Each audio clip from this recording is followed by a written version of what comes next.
یہ والد ہے اور وہ اس کی بیٹی ہے، یہ بدعت ہے، یہ شرک ہے۔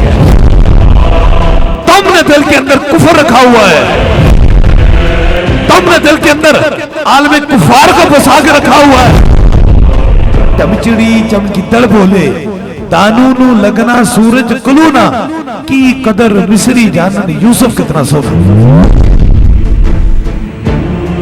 ایک میری بیٹی منصیرہ سے آئی ہیں اور ان کے ساتھ ان کے والد محمد فیاض آئے ہیں، اور یہ عرصہ 3 سال بیت چکے ہیں۔ جب کچھ کھانے پینے کے لیے کھانا کھاتی تھی تو کچھ دیر بعد انہیں کہہ آ جاتی تھی، کھانا ہاضم نہیں ہوتا تھا۔ انہوں نے ڈاکٹروں سے علاج کرایا مگر کوئی خاص فرق نہیں ہوا، اور جب ڈاکٹروں کو اس چیز کی سمجھ نہیں آئی کہ نہ تو معدے کے اندر کوئی پرابلم ہے، نہ تو کوئی خوراک کی نالی کی مسئلہ ہے، اس کی وجہ آخر کیا ہے کہ یہ کچھ بھی کھاتی ہیں تو کچھ دیر بعد انہیں الٹی آ جاتی ہے، کہہ آ جاتی ہے۔ بلاوڑا شریف کی آئی، یہ میرے پاس آئی تو میں نے انہیں دم کیا۔ دم میں تھا کیا؟ نام خدا اور نام مصطفیٰ۔ اور جب دم کیا، دم کرنے کے بعد الٹی ہوئی تو ان کے منہ کے اندر سے بہت سارے تعویذات اور بہت سارے کیلیں اور بہت ساری چیزیں اور مختلف قسم کی چیزیں جو ہیں ان کے منہ کے اندر سے نکلی، اور جو ہی وہ کہہ کے ذریعے نکلی تو یہ کہتے ہیں کہ وہ دن اور آج کا دن نہ ہی کوئی تکلیف ہوئی اور نہ ہی کچھ کھانے کے بعد کوئی پرابلم ہوئی۔ پراپر طریقے سے وہ جو معدے کی تکلیف تھی وہ کھانے کے بعد الٹی ہو گئی، وہ چیز جو ہاضم نہیں ہوئی وہ اللہ تبارک تعالیٰ کے کرم سے بالکل ٹھیک ہے۔ یہ والد ہے اور وہ اس کی بیٹی ہے، اور والد بھی تاجدار کائنات کا کلمہ پڑھنے والا ہے اور بیٹی بھی حضور کا کلمہ پڑھنے والے ہیں۔ لمحہ فکر ہے کائنات کا کون سا انسان ہے جو اپنی بیٹی پہ جھوٹ بول رہے؟ وہ کہتے ہیں نا چمچڑی چمکدڑ بولے دانو نو لگنا سورج کلونا کی قدر مصری جانن یوسف کتنا سوکھ۔ بات صرف اتنی ہے کہ یہ سارا کچھ جو آپ دیکھ رہے ہیں ایک مریض نہیں ہے، یہ ہزاروں مریض میں نے دیکھے، ہزاروں۔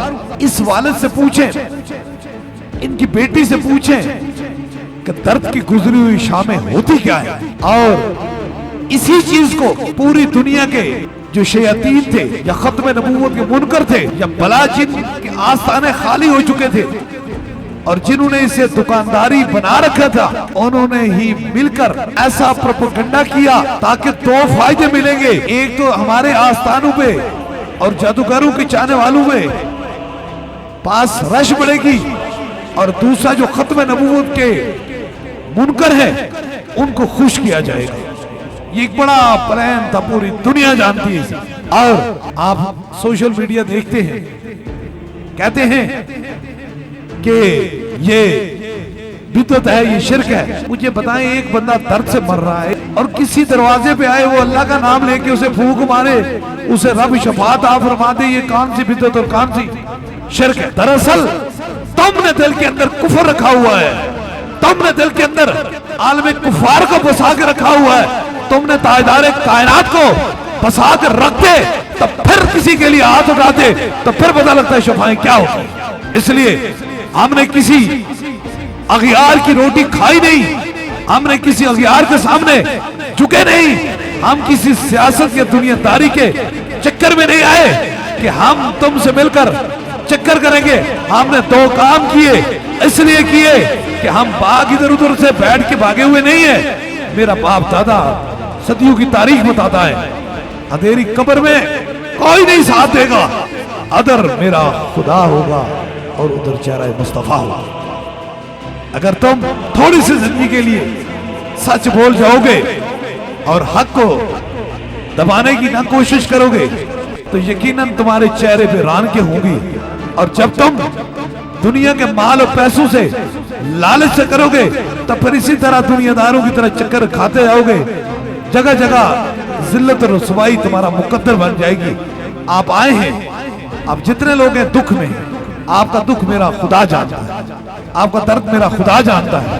خدا جانتا ہے ان لوگوں سے کہ ہتھ کنڈوں پہ نہ آئے۔